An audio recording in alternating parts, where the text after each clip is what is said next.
En las cámaras subterráneas del gran templo de Tenochtitlán, el 18 de noviembre de 1487, una joven aprendiz de sacerdotisa permanecía inmóvil en la oscuridad, intentando contener el temblor. No era por el frío, aunque las piedras exhalaban humedad, ni por el miedo, aunque el aire estaba cargado con el olor del copal y de lo antiguo. Temblaba porque acababa de presenciar algo que no aparecería en los códices, que los cronistas nunca escribirían y que la historia callaría durante siglos. Desde que había sido llevada al templo, siendo aún una niña, su vida pertenecía a los dioses, pero esa noche comprendió que también había perdido su propio ser. El imperio azteca suele recordarse como una civilización de guerreros, arquitectos y astrónomos, creadores de calendarios y símbolos. Pero detrás de esa grandeza existía un sistema de rituales, donde la frontera entre lo espiritual y lo humano se desvanecía. Las antiguas creencias convertían cuerpos y almas en puentes entre el mundo de los hombres y el de los dioses, buscando una conexión divina a través de ceremonias que hoy resultan difíciles de comprender. Para entender cómo surgieron estas prácticas, hay que volver al momento en que el poder espiritual se fusionó con el dominio sobre las personas, en las profundidades de Tenochtitlán, donde la fe se transformó en la forma más poderosa de control. En el corazón del imperio azteca, la sexualidad no se entendía como algo personal, sino como parte del orden cósmico. Los sacerdotes habían desarrollado una teología donde la unión física representaba un medio de comunicación con lo divino, un símbolo de equilibrio entre los mundos. Sin embargo, detrás de esta idea sagrada se ocultaba un sistema rígido y jerárquico que utilizaba los cuerpos como instrumentos de fe y obediencia. En el Calmecac, la escuela donde se formaban los hijos de la nobleza, los jóvenes aprendían astronomía, escritura, cantos y ritos religiosos. Pero las enseñanzas no se limitaban al conocimiento. Incluían rituales que pretendían transmitir pureza espiritual y conexión con los dioses. Estos actos, considerados sagrados dentro de su cosmovisión, hoy resultan difíciles de interpretar sin el contexto cultural de la época. Algunos niños y adolescentes eran sometidos a ceremonias que buscaban infundir en ellos la energía divina o el fuego sagrado. Para los antiguos sacerdotes, se trataba de un paso iniciático, una manera de preparar el cuerpo y el alma para el servicio religioso. Sin embargo, las consecuencias humanas eran profundas. Muchos jóvenes quedaban marcados emocionalmente, aislados o en silencio durante largo tiempo, como si su espíritu no encontrara reposo. Las jóvenes consagradas al templo también eran parte de este sistema. Desde pequeñas, eran instruidas para servir en los rituales, mantener los altares y participar en las ceremonias de purificación. Su función era vista como un acto de entrega espiritual, aunque con el tiempo muchas vivían agotamiento y pérdida de identidad. La religión transformaba su sacrificio en símbolo de devoción, pero detrás de los cantos y las ofrendas se escondía una estructura que confundía el deber religioso con la anulación personal. Las que alcanzaban la madurez participaban en festividades donde se representaba la renovación del ciclo de la vida. En algunos rituales ofrecían su cuerpo o su presencia como emblema del renacimiento espiritual. La muerte, en ese contexto, era entendida como una liberación, no como castigo. Así, el sistema justificaba el dolor como parte del orden divino, perpetuando una visión en la que el cuerpo humano se convertía en un lenguaje ritual. Este relato no busca juzgar, sino comprender, mostrar cómo una civilización avanzada y profundamente espiritual pudo crear un sistema donde la fe y el control, la devoción y el sufrimiento se entrelazaron hasta volverse indistinguibles. Dentro del calendario ritual azteca existía una festividad conocida como Toxcatl, una de las más importantes y enigmáticas ceremonias dedicadas al dios Tezcatlipoca. Este acontecimiento se realizaba cada 4 años y duraba 20 días, marcando un ciclo de renovación entre la vida, el poder y el sacrificio. El protagonista del ritual era un prisionero de guerra elegido con extremo cuidado. Debía representar la perfección física y espiritual.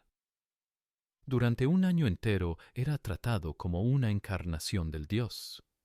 Vivía en palacios, vestía tejidos finos, aprendía cantos y danzas sagradas y recibía el respeto de todo el pueblo.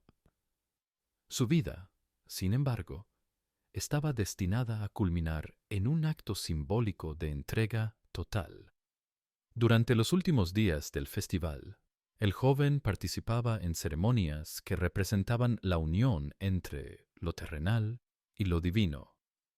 4 mujeres jóvenes, consagradas al templo desde su infancia, eran designadas para acompañarlo. Su papel era profundamente ritual. Personificaban a las diosas del panteón y simbolizaban las fuerzas de la fertilidad, la abundancia, la pasión y la muerte. A través de ofrendas, cantos y danzas, encarnaban el ciclo de creación y destrucción que regía la cosmovisión mexica. En los primeros días, el ambiente era de celebración. Se realizaban banquetes, música y danzas, y el pueblo adoraba al elegido como si fuera Tezcatlipoca en persona. Con el paso del tiempo, el tono cambiaba. El hombre debía iniciar un proceso de purificación espiritual y física, ayunando, meditando y participando en rituales que representaban el tránsito del ser humano hacia lo divino. Este proceso exigía disciplina y resistencia, pues se entendía que la perfección debía alcanzarse mediante el dominio del cuerpo.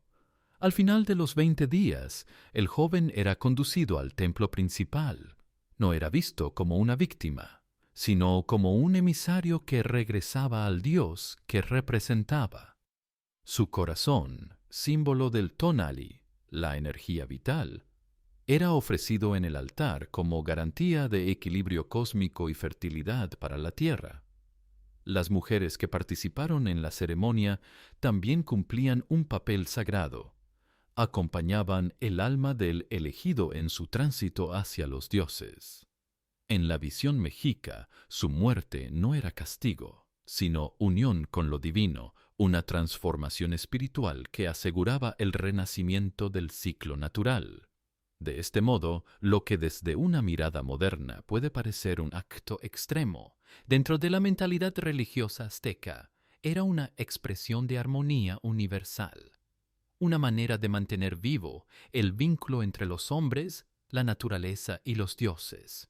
Bajo el templo mayor existía un complejo sistema de cámaras y pasadizos que formaba el núcleo de muchas ceremonias religiosas. Los arqueólogos modernos han hallado restos de estos espacios subterráneos, aunque su verdadero propósito sigue siendo materia de debate. Las cámaras estaban construidas con una precisión sorprendente. Sus paredes de piedra pulida amplificaban los sonidos y las voces, creando una atmósfera que se interpretaba como un canal hacia lo divino.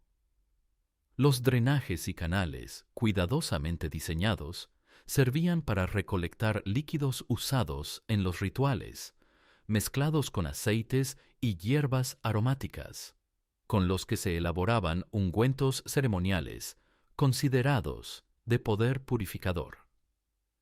En el centro de la cámara principal se encontraba un altar de obsidiana negra, con tallados simbólicos que representaban la unión entre los dioses y el mundo terrenal. Los hallazgos arqueológicos sugieren que allí se realizaban ofrendas y actos de devoción destinados a mantener el equilibrio cósmico. El altar fue utilizado durante generaciones como lugar de conexión espiritual entre los sacerdotes y sus deidades. Los murales que decoraban las paredes mostraban figuras humanas y divinas en escenas simbólicas. Aunque a primera vista parecen representaciones de mitos y deidades, algunos estudios sugieren que reflejan también la tensión entre el sufrimiento y la trascendencia, el sacrificio y la purificación. Los artistas del Imperio Azteca transformaron en imágenes rituales las experiencias que consideraban parte esencial de su mundo espiritual. En cámaras secundarias, jóvenes aprendices recibían instrucción religiosa. Allí practicaban danzas, cantos y ejercicios que, según la tradición, fortalecían cuerpo y mente para el servicio a los templos. Algunos relatos antiguos describen estas enseñanzas como rigurosas y exigentes, orientadas a formar una devoción absoluta. El sistema, visto desde nuestra perspectiva moderna, puede parecer incomprensible o incluso cruel, pero en su contexto histórico era entendido como una estructura sagrada de equilibrio y orden. Cada acción tenía un sentido espiritual, cada espacio un propósito simbólico, y cada rito representaba la eterna búsqueda del pueblo mexica por mantener viva la conexión entre los hombres y los dioses. Lo más inquietante del sistema azteca no era solo la dureza de sus rituales, sino cómo estaban integrados en la vida cotidiana. Las familias nobles competían por ofrecer a sus hijas a los templos, convencidas de que era una muestra de fe y una vía hacia la prosperidad espiritual y social. La entrega de una niña al culto se consideraba un privilegio, una forma de servicio sagrado que garantizaba el favor de los dioses. El sistema funcionaba porque estaba sostenido por una visión del mundo completamente religiosa. Cada gesto y cada sacrificio se interpretaba como parte de un orden cósmico. Las lágrimas, el dolor y la entrega se convertían en símbolos de fertilidad, renovación y equilibrio universal. En esa lógica, el sufrimiento no era castigo, sino un medio de comunicación con las fuerzas divinas. Los cronistas españoles hallaron códices y registros que describían estos rituales con detalle, calendarios ceremoniales, himnos y representaciones simbólicas. Muchos fueron destruidos por la Inquisición, al considerarse prueba de idolatría, aunque algunos fragmentos se conservaron como testimonio histórico. Estos documentos revelan hasta qué punto la religión permeaba la estructura social y justificaba prácticas que hoy serían incomprensibles. Algunos textos hablan de ceremonias de iniciación en las que los sacerdotes transmitían su sabiduría sagrada a los jóvenes mediante ritos de comunión simbólica. Lo que en su cosmovisión era enseñanza espiritual, hoy se leería como un reflejo de poder y sometimiento. También se mencionan festivales relacionados con la fertilidad y la muerte, en los que se buscaba asegurar el equilibrio entre la vida y el más allá. En ellos, el cuerpo humano se entendía como vehículo de ofrenda, y la pérdida o el sacrificio se transformaban en mensajes dirigidos a las deidades del inframundo. Durante eclipses solares, se realizaban ceremonias especialmente solemnes. Se creía que el sol debía ser fortalecido para renacer de la oscuridad, y para ello se efectuaban ofrendas humanas que representaban pureza e inocencia. Según los antiguos mitos, solo a través de la entrega y la sangre ritual podía el sol volver a brillar sobre el mundo. Así, la estructura religiosa azteca convirtió el dolor y la devoción en un mismo lenguaje, donde la fe, la obediencia y el sacrificio eran los pilares que mantenían el equilibrio entre los dioses y los hombres. El término awanime, traducido como la que pertenece al agua, hacía referencia a un grupo de mujeres consagradas dentro de la estructura religiosa mexica.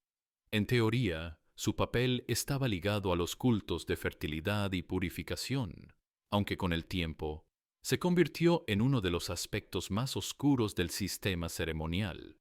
Detrás del discurso sagrado existía una organización compleja que combinaba poder, control y explotación bajo el amparo de la religión. Las jóvenes destinadas a este servicio eran incorporadas al templo desde la adolescencia, normalmente alrededor de los 14 años. Su función consistía en participar en rituales asociados con la energía vital y la fertilidad del pueblo. Vivían bajo estricta vigilancia y sus actividades eran reguladas por sacerdotes encargados de mantener el orden espiritual y físico del recinto. La mayoría no superaba los 30 años, agotadas por las duras condiciones de vida y las exigencias de los rituales. El sistema era jerárquico y estaba cuidadosamente estructurado. Algunas de las mujeres servían en templos principales y participaban en ceremonias públicas, rodeadas de símbolos de riqueza y devoción. Otras, en cambio, permanecían en cámaras interiores, realizando labores menos visibles, vinculadas a la purificación de objetos o a la atención ritual de los guerreros antes de las batallas. Cuanto más alto su rango, mejores eran sus condiciones de vida y su alimentación. Las de rangos inferiores sufrían carencias extremas y enfermedades que acortaban su existencia. Los templos funcionaban, en parte, como centros económicos. Los servicios religiosos ofrecidos por las awánime generaban tributos considerables, pagados en cacao, jade, plumas preciosas o metales. Esos recursos se destinaban al mantenimiento del recinto, a la compra de ofrendas y a la expansión del poder del clero. El destino final de estas mujeres se concebía como una ascensión espiritual. Cuando su salud o edad les impedían continuar, eran ofrecidas en ceremonias de renovación cósmica, consideradas un honor dentro del pensamiento mexica. Se creía que, mediante ese acto, su espíritu se unía a las fuerzas del agua y de la fertilidad, garantizando así la continuidad del ciclo natural. Visto desde hoy, el papel de las awánime revela el lado más contradictorio de la civilización azteca. Una cultura avanzada y profundamente religiosa que, en su intento por mantener el equilibrio del universo, terminó justificando el sacrificio de su propia gente como parte del orden divino. El aspecto más oscuro del sistema religioso mexica era su capacidad de perpetuarse a sí mismo. No dependía únicamente de los prisioneros de guerra o de las ofrendas externas. Se sostenía internamente a través de una educación religiosa que moldeaba las mentes desde la infancia, preparando a los jóvenes para asumir los roles que la estructura social y espiritual les asignaba. Las escuelas sacerdotales, como el Calmecac o el Telpochcali, tenían una doble función: instruir en conocimientos científicos, calendáricos y religiosos, y formar a los futuros servidores del templo. Sin embargo, en su interior también se practicaban métodos de disciplina extrema, orientados a eliminar la individualidad y fortalecer la obediencia. La devoción era inculcada mediante ejercicios físicos, ayunos, penitencias y rituales, que hoy podrían interpretarse como traumáticos o coercitivos. Desde edades tempranas, los niños eran instruidos en la idea de que el dolor y la entrega formaban parte de la purificación espiritual. Aprendían que el sacrificio personal, físico y emocional, era una vía para comunicarse con los dioses. Las niñas, por su parte, eran educadas en la noción de servir a las divinidades a través del cuerpo, el silencio y la obediencia. La frontera entre fe y sumisión se diluía dentro de una lógica cósmica donde el sufrimiento era considerado sagrado.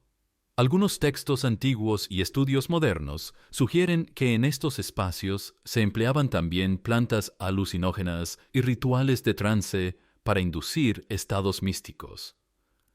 Las experiencias visionarias, interpretadas como revelaciones divinas, reforzaban la dependencia hacia los sacerdotes y el sistema religioso. La mente infantil, expuesta desde tan temprana edad a este entorno, desarrollaba una asociación entre el miedo, la devoción y la espiritualidad. Con el tiempo, los aprendices llegaban a aceptar el sacrificio y la entrega total como parte natural de la vida religiosa. La estructura estaba diseñada para neutralizar la resistencia psicológica.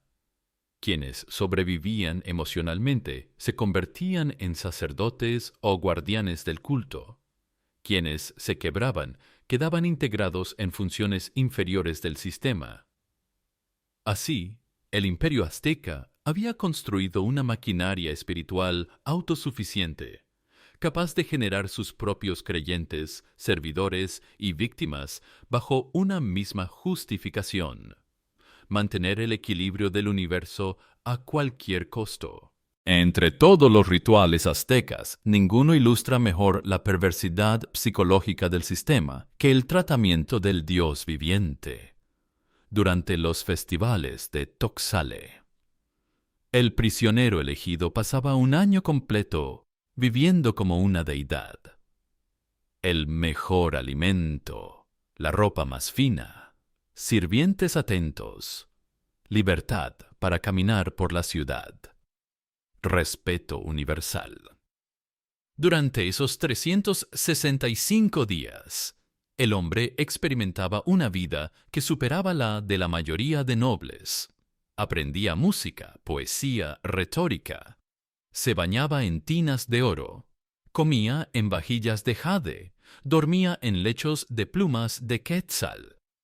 La población lo trataba como a un dios viviente, porque técnicamente lo era.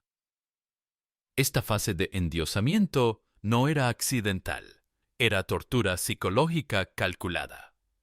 El hombre desarrollaba apego a esa vida, esperanza de permanencia, identidad divina. Cuanto más se acostumbraba al lujo y la adoración, más devastador sería el contraste final. Los últimos 30 días comenzaban con una transición sutil. Le presentaban a sus 4 esposas divinas, vírgenes hermosas entrenadas en técnicas sexuales sofisticadas. Los primeros días parecían una fantasía. Sexo constante con mujeres expertas, banquetes afrodisíacos, drogas que intensificaban el placer. Pero gradualmente, las esposas aumentaban la intensidad y frecuencia.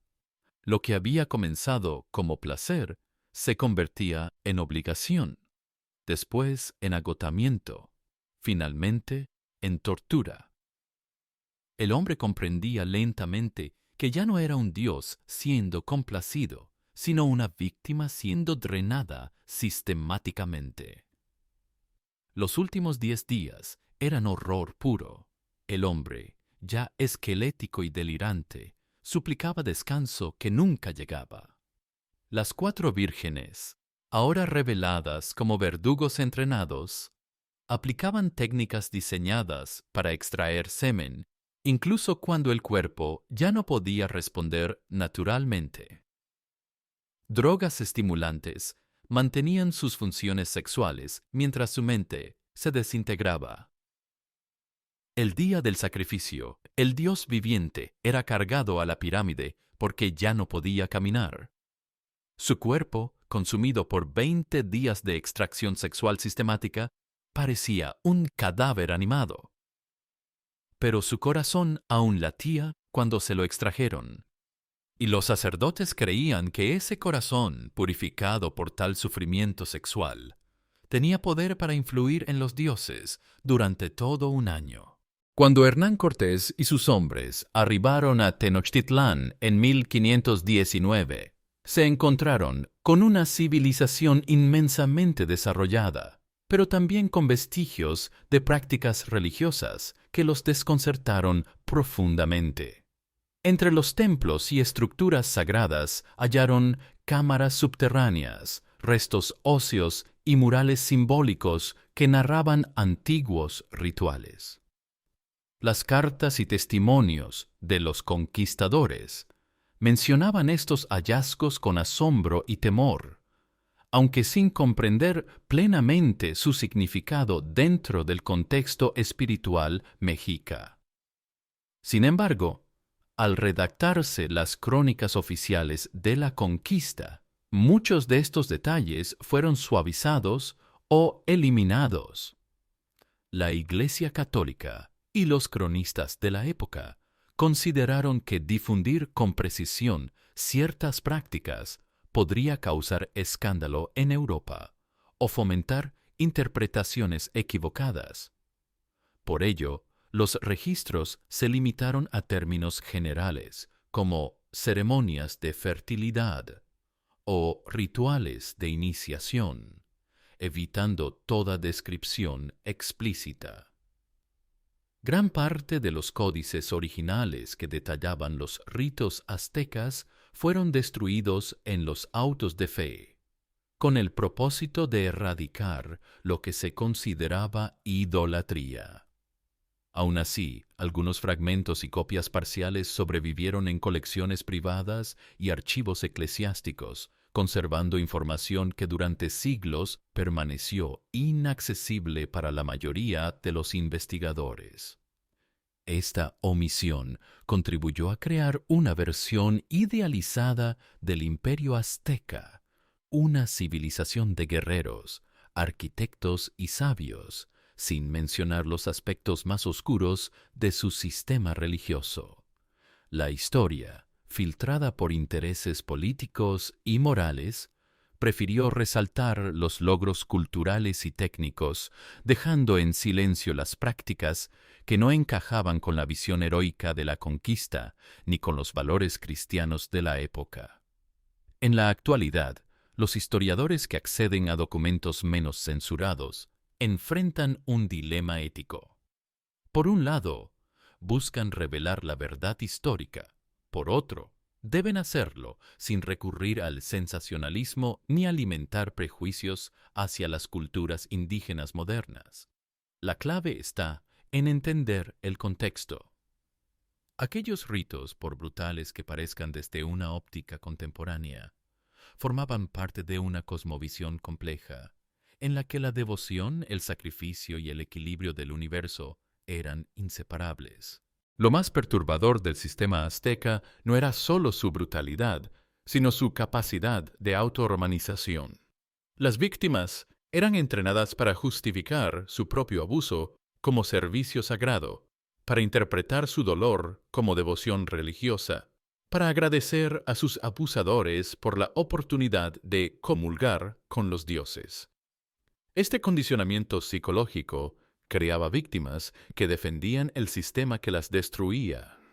Las awánime, que sobrevivían más tiempo, se convertían en supervisoras que entrenaban nuevas víctimas, transmitiendo técnicas de supervivencia emocional que incluían normalización completa del abuso. Los niños criados en el sistema desarrollaban personalidades fragmentadas que les permitían funcionar como adultos aparentemente normales, mientras mantenían comportamientos sexuales compulsivos y relaciones disfuncionales.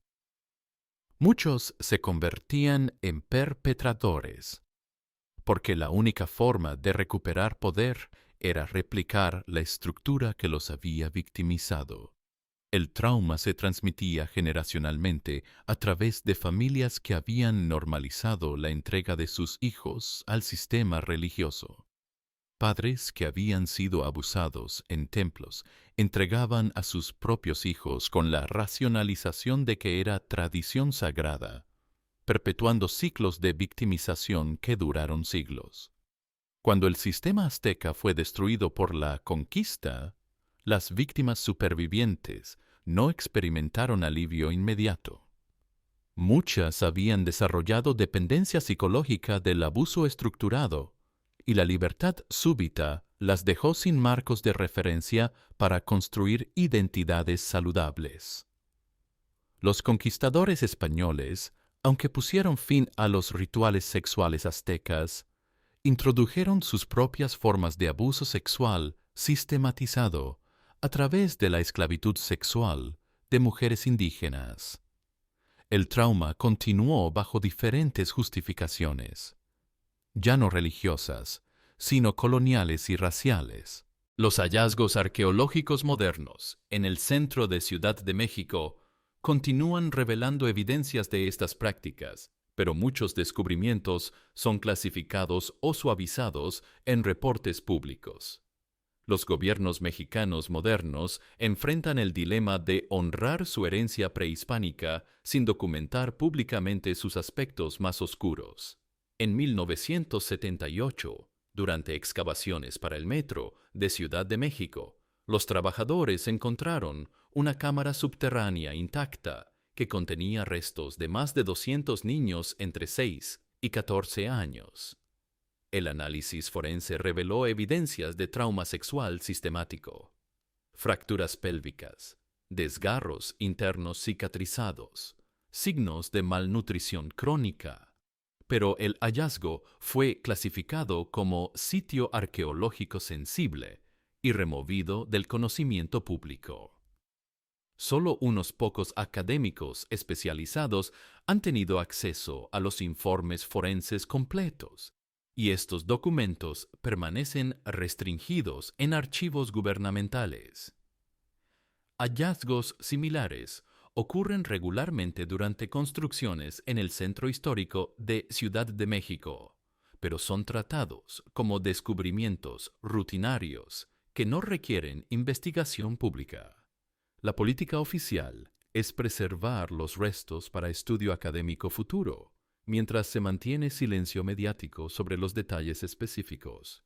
Los pocos arqueólogos que han estudiado estos sitios describen evidencias de un sistema industrial de abuso, cámaras especializadas para diferentes tipos de rituales, sistemas de drenaje para fluidos corporales, almacenes de instrumentos que claramente servían para tortura sexual, talleres donde se fabricaban juguetes, rituales diseñados para causar dolor interno.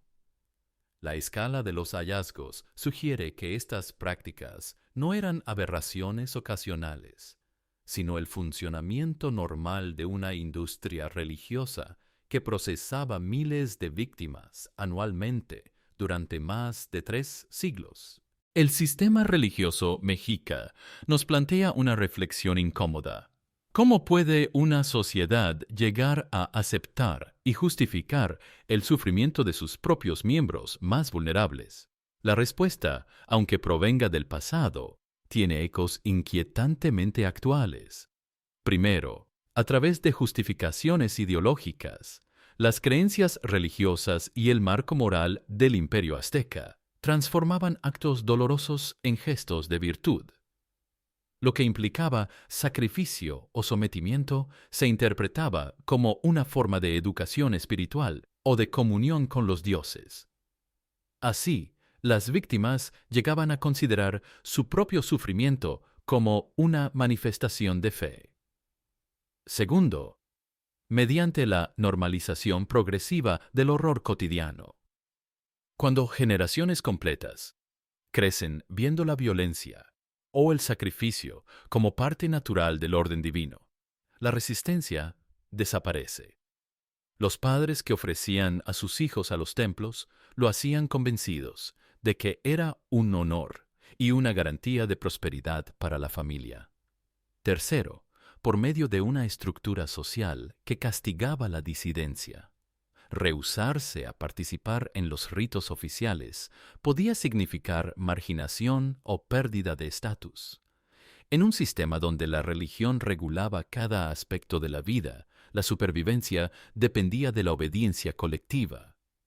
Y cuarto, gracias a mecanismos psicológicos de disociación y racionalización. Los sacerdotes y funcionarios religiosos se veían a sí mismos como portadores de sabiduría, no como responsables de daño. La estructura ritual les permitía separar sus actos del sufrimiento que causaban, convirtiendo la violencia en deber espiritual. Estos mecanismos de justificación y normalización no son exclusivos del pasado.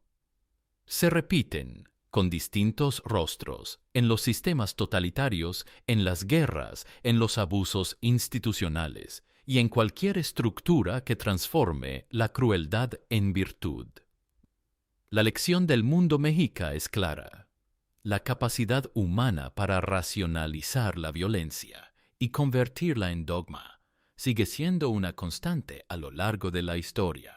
Esta es la historia de un sistema que convirtió cuerpos humanos en instrumentos de poder divino, que transformó trauma infantil en moneda sagrada, que normalizó la crueldad más extrema a través de justificaciones cósmicas. No fue un desvío de la civilización azteca. Fue su funcionamiento normal durante más de 3 siglos. Los conquistadores españoles documentaron estas prácticas, pero después eligieron el silencio para evitar escándalos. Los gobiernos mexicanos modernos continúan eligiendo el silencio para proteger narrativas nacionales. Los académicos frecuentemente eligen el silencio para evitar controversias raciales, pero el silencio no protege a las víctimas, las borra. Cada vez que elegimos no documentar horror sistematizado, facilitamos su repetición bajo nuevas formas. Los niños aztecas que sufrieron en cámaras subterráneas no merecen ser olvidados para preservar la comodidad moderna. Su sufrimiento debe ser recordado no como curiosidad histórica, sino como advertencia sobre la capacidad humana para normalizar lo innormalizable. Porque aún hoy, en instituciones religiosas, sistemas de trata, regímenes autoritarios, niños sufren abuso sistematizado mientras adultos encuentran justificaciones para mirar hacia otro lado. La diferencia entre nosotros y los aztecas no es moral, es tecnológica. Tenemos las mismas capacidades para el bien y el mal, las mismas tendencias hacia la racionalización y la complicidad. Solo la vigilancia constante y el rechazo activo a la normalización de la crueldad nos protegen de reproducir sus errores. Si esta historia te perturba, ese es precisamente el punto. Solo cuando el horror permanece perturbador, mantenemos nuestra capacidad de resistirlo. El día que estos relatos dejen de molestarnos será el día que comencemos a replicar sus logics. Siglos después, en instituciones de todo el mundo, niños siguen siendo abusados mientras sistemas enteros conspiran en el silencio. La historia no se repite, pero tampoco termina. Solo cambia de máscara, de justificación, de geografía. Los cuerpos siguen sin pertenecer a quienes los habitan, y el poder sigue encontrando formas de convertir sufrimiento en sacramento. Los aztecas fueron destruidos, pero su legado más oscuro sobrevive cada vez que una sociedad elige proteger instituciones en lugar de proteger víctimas. Cada vez que preferimos narrativas cómodas en lugar de verdades incómodas. Cada vez que el silencio gana.